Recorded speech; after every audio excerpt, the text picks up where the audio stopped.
تشدد اور پرسیکیوشن ہے اس کو استعمال کیا گیا، کارکنوں کو جیلوں میں ڈالا گیا۔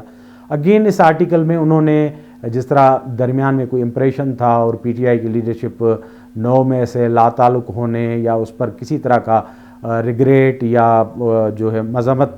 کا اظہار کرتی تھی، اس کے اگین عمران خان نے کہا کہ 9 مئی پورا ایک مینیج قسم کا واقعہ تھا، فیبریکیٹڈ تھا، جس کو مینیج کر کے پی ٹی آئی کو کریک ڈاؤن کا نشانہ بنایا گیا، اور یہ ایک مصنوعی قسم کا یہ جو تھا پلان تھا جس کو بنا کر پی ٹی آئی کو ایلیمنیٹ کرنے کی سازش کی گئی۔ تو اس طرح جو بات کی جاتی تھی کہ ان کو تھوڑا اس پر ریپینٹنس ہے اور پی ٹی آئی اپنے آپ کو 9 مئی کے سارے واقعات سے الگ کرنا چاہتی ہے، اور بیچ میں یہ بھی آیا کہ جو کارکن 9 مئی میں بک تھے وہ آزاد ہو رہے تھے، تو اس طرح کا میسیج جا رہا تھا کہ جیسے بات چیت ہوئی ہے اور اسی سلسلے میں ان کو ریلیف مل رہا ہے۔ لیکن اس آرٹیکل میں انہوں نے باقاعدہ طور پر کہا ہے کہ 9 مئی ایک فیبریکیٹڈ اور انجینئرڈ قسم کا ایونٹ تھا جس کا مقصد یہ تھا کہ پی ٹی آئی کو کس طرح crack down PTI پہ کیا جائے۔ بعد میں انہوں نے پورے الیکشن کے پروسیس کو جعلی قرار دیا ہے، جس میں انہوں نے کہا کہ لوگوں کی جو ول ہے پاپولر اس کو سپریس کرنے کے لیے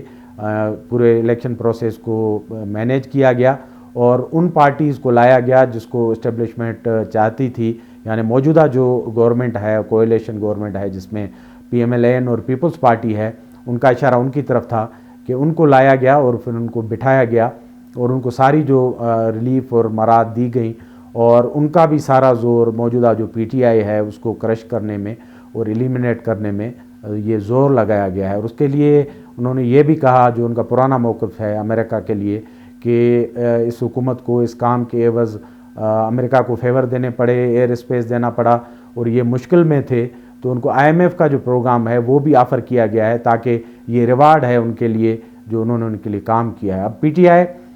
پہلے تو کہتی رہی کہ آئی ایم ایف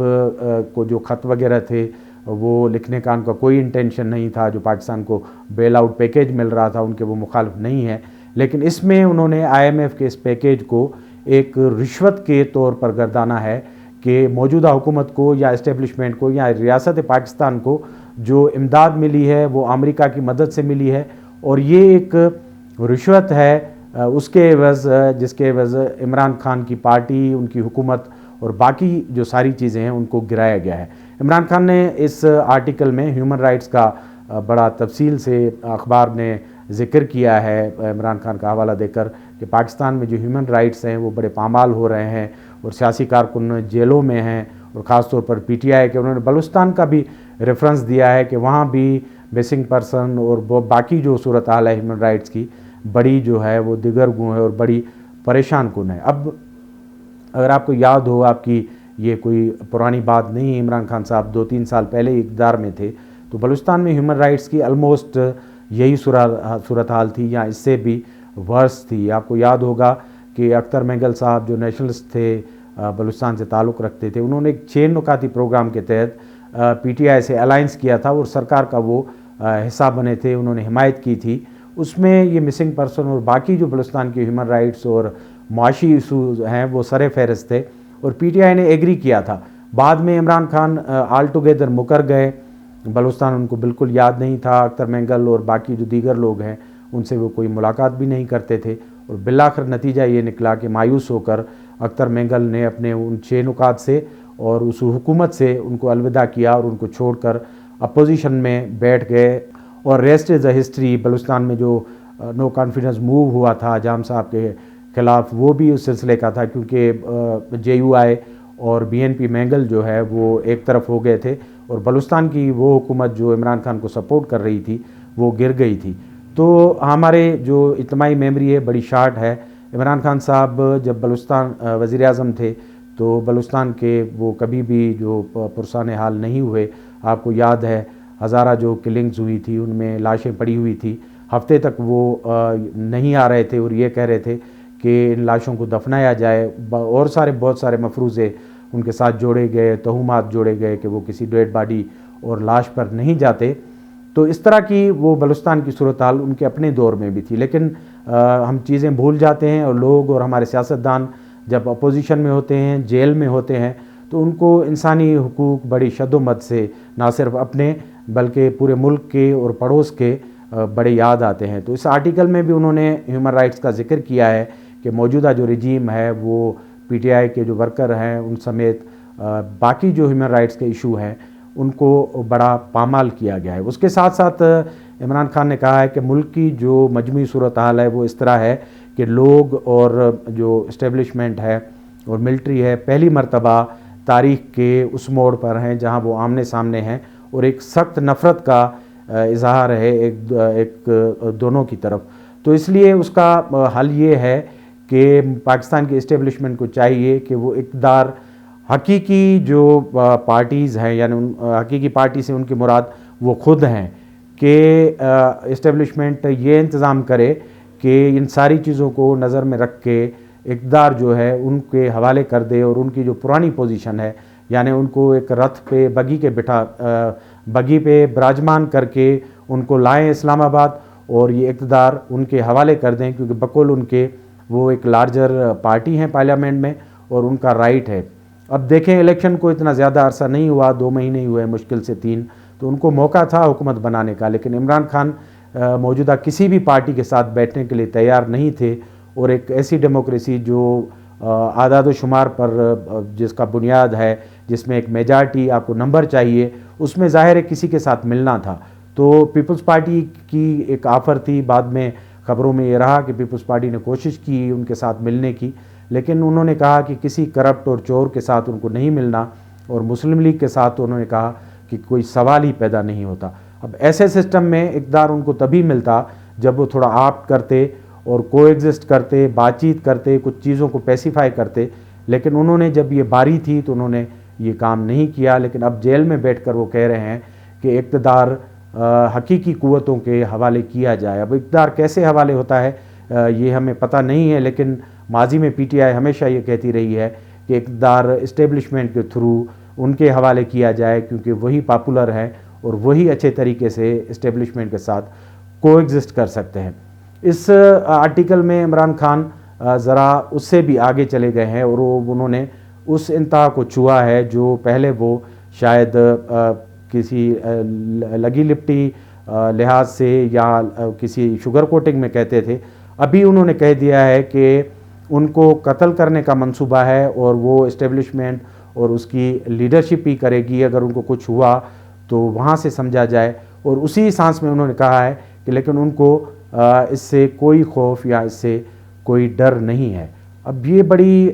عجیب سی بات ہے اگر آپ اس آرٹیکل کو دیکھیں گے، اور 2-3 دن پہلے جو صورتحال تھی ملک میں جس میں یہ کہا جا رہا تھا کہ عمران خان کی پارٹی کوئی بات چیت کر رہی ہے، ان کو کوئی ریلیف مل رہا ہے اور وہ آگے جا کر سسٹم کا کہیں حصہ بنیں گے،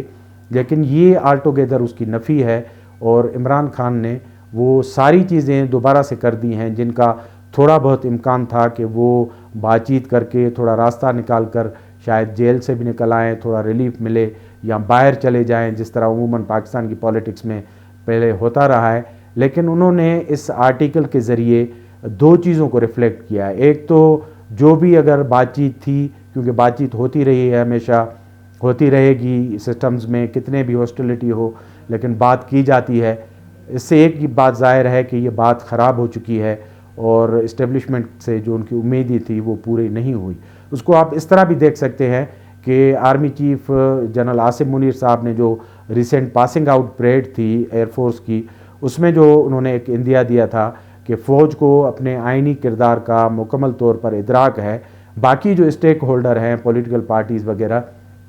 وہ بھی اس کی ریئلائزیشن کرے۔ یعنی ان کی طرف سے یہ تھا کہ فوج اپنا رول پلے کرے گی اور سیاستدان اپنے راستے سے کام کریں۔ تو اس طرح جو بات چیت یا امید تھی پی ٹی آئی کو کہ اسٹیبلشمنٹ بات چیت کر کے ان کو ایک بڑا اسپیس دے گی اور تبدیلی آ جائے گی، اور ان ہاؤس تبدیلی کی بھی بات کی گئی پی ٹی آئی کی لیڈرشپ کی طرف سے کہ ان ہاؤس تبدیلی کوئی انہونی نہیں ہے اور حکومتیں مہینوں میں سالوں میں دنیا میں بدلتی ہیں، تو اگر اس طرح کی تبدیلی آئی تو اس میں کوئی اچنبھا یا اچرج کی بات نہیں ہے۔ تو اس کو جوڑا جا رہا تھا کہ شاید پی ٹی آئی کوئی بات چیت کر رہی ہے، لیکن اس آرٹیکل کے بعد وہ ساری امیدیں ختم ہو گئی ہیں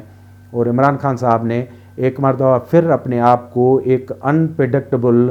لیڈر کے طور پر ثابت کیا ہے، اور جتنے چانسز تھے تھوڑے بہت بات چیت کے وہ معدوم کر دیے ہیں، کیونکہ اس میں انہوں نے نہ صرف پرانے الزام دہرائے ہیں جو حکومت کی تبدیلی سے لے کر 9 میں اور ان کو فزیکلی ایلیمنیٹ کرنے کے حوالے سے. جہاں تک فزیکلی ایلیمنیشن کا تعلق ہے تو میرے خیال میں آپ سب سمجھتے ہیں اور عمران خان صاحب کو سمجھنا چاہیے کہ جن صوبے سے ان کا تعلق ہے اور عموماً جو استعارے کے طور پر کہا جاتا ہے کہ ان کا ڈومیسائل بڑا مضبوط ہے اور ساتھ میں ان کے ساتھ جو پشتون ہونے کا بھی تڑکا لگا ہوا ہے نسلی طور پر، تو یہ تو امکان کم از کم نہیں ہے. اور نہ ہی ملک میں کوئی اس طرح کی صورتحال ہے کہ بڑی پاپولر لیڈرشپ ان کو فزیکلی ایلیمنیٹ کر کے اس ملک کو دوبارہ سے اچھے طریقے سے چلایا جائے. یہ تو خارج امکان ہے. انہوں نے ایک اپنا کیس بلڈ اپ کیا ہے جس سے سینٹیمنٹس اور لوگوں کی ہمدردی اور جیسے کہ وہ جیل میں ہیں ان کو زیادہ بڑھے گی. اور عمران خان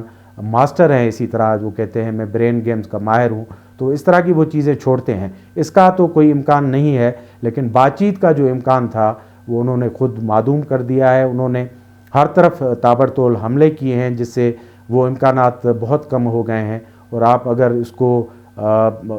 جو گنڈاپور صاحب کا جو اعلان ہے کہ وہ اسلام آباد پر چڑھائی کریں گے یا اس طرح کی باتیں ہیں کنفرنٹیشن کی، ان کو ملا کر کہیں، اور فضل الرحمان صاحب جو 2-3 مرتبہ پہلے کہہ چکے ہیں ایوان میں بھی کہ بلاول بھٹو کو اور شہباز شریف کو اقتدار عمران خان کے حوالے کرنا چاہیے، تو یہ کچھ چیزیں تھیں جو مل ملا کے عمران خان صاحب اور ان کے جو موجودہ الائز ہیں وہ کر رہے تھے. شاید وہ خراب ہوئی ہیں اور آرمی چیف کے بیان کے بعد وہ چیزیں جو ہیں وہ مایوسی میں بدل گئی ہیں. تو یہ آرٹیکل بنیادی طور پر اس کا ریفلیکشن ہے. اور عمران خان صاحب نے لگتا ہے کہ آنے والے دنوں میں جھگڑے کا یا کنفرنٹیشن کا ارادہ کر لیا ہے. اب دیکھیں دنیا میں بہت یہ کم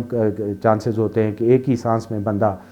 چیگر وغیرہ بھی بن جائے اور اس کے بعد ٹرمپ بھی بن جائے اور ریکنسلیٹری ٹون بھی اس کا ہو اور بات چیت بھی چل رہی ہو. تو یہ ساری چیزیں ایک جگہ نہیں ہوتی، اور سیاست میں ٹھہراؤ، تدبر اور اس طرح کی جو چیزیں ہیں وہ بڑا میٹر کرتی ہیں جو لانگ ٹرم ٹیمپرامنٹ کے لیے ضروری ہوتی ہیں. عمران خان صاحب نے ایک مرتبہ پھر ظاہر کیا ہے کہ ان کا جو ٹیمپرامنٹ ہے وہ قابل اعتبار نہیں ہے. اگر کسی طرح بھی اسٹیبلشمنٹ کے پاس یہ گوشہ تھا کہ ان کو باہر جانے دیا جائے، چھوڑا جائے یا ریلیف دیا جائے، لیکن جس طرح کے وہ کروٹ بدلتے ہیں اور بیانات دیتے ہیں اس طرح انہوں نے اپنے لیے راستے محدود اور مسدود کر دیے ہیں. تو آج کے پروگرام میں اتنا ہی. ہمارے پروگرام کو دیکھتے رہیں، لائک کریں، سبسکرائب کریں. بہت بہت شکریہ.